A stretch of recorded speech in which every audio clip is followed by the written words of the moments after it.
Hello and welcome back to our series on what is a market. We have made it to the end, people. We are at the wheres of the market, retail trading platforms, and generally speaking, the retail trading environment. Okay, it's a weird, wild environment out there, and we're going to talk about that, and then we'll do a little conclusive wrap up on everything. All right, so let's start with platforms. What do we got? We got Schwab.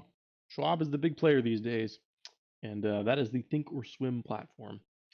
And you also have Robinhood, still a pretty big player in the game. You've got E-Trade, which has been around, remember, since 1991. Been around a while.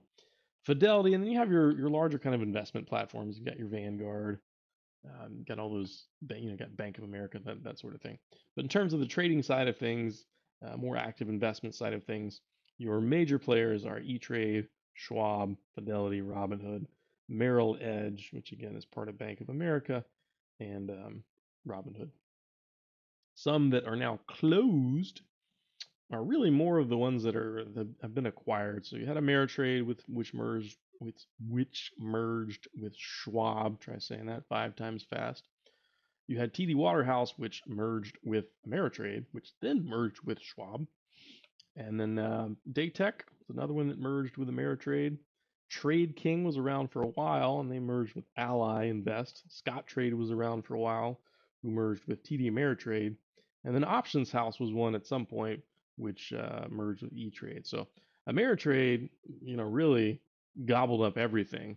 And then TD Ameritrade, which was again sort of an amalgamation of a bunch of different things at that point, was then gobbled up by Schwab. So Schwab is sort of the last belly that ate all the others.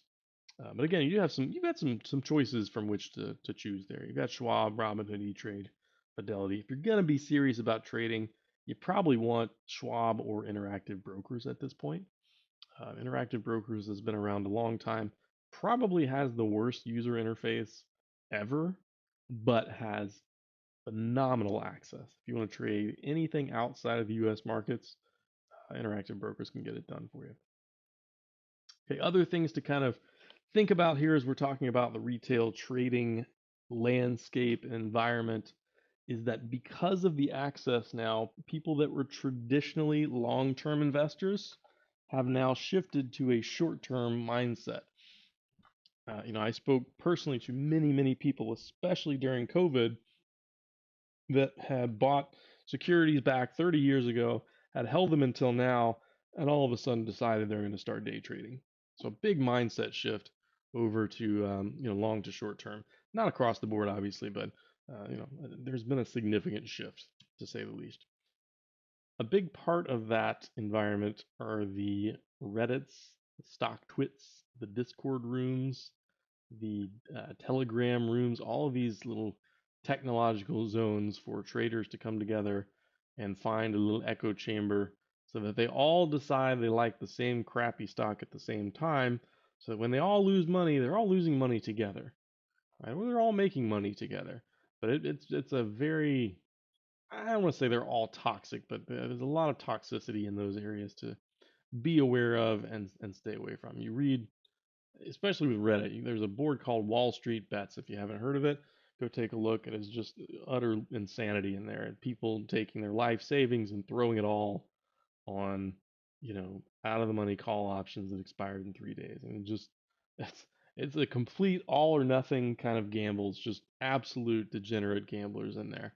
They make for good reading, but you want to stay out of there because if you read too many stories about people who turned $1,000 into a million and then lost it all, you'll start thinking, I have $1,000. Maybe I could turn that into $1,000,000. And before you know it, your $1,000 is gone. Okay. So be careful out there. A lot of kind of sketchy areas in terms of trading advice and education and that sort of thing. All right. All right, that's going to do it for our video here. The next video is going to be just a quick conclusion wrap-up video, and then we will move on up to more and better things. All right, thanks for listening. Take care.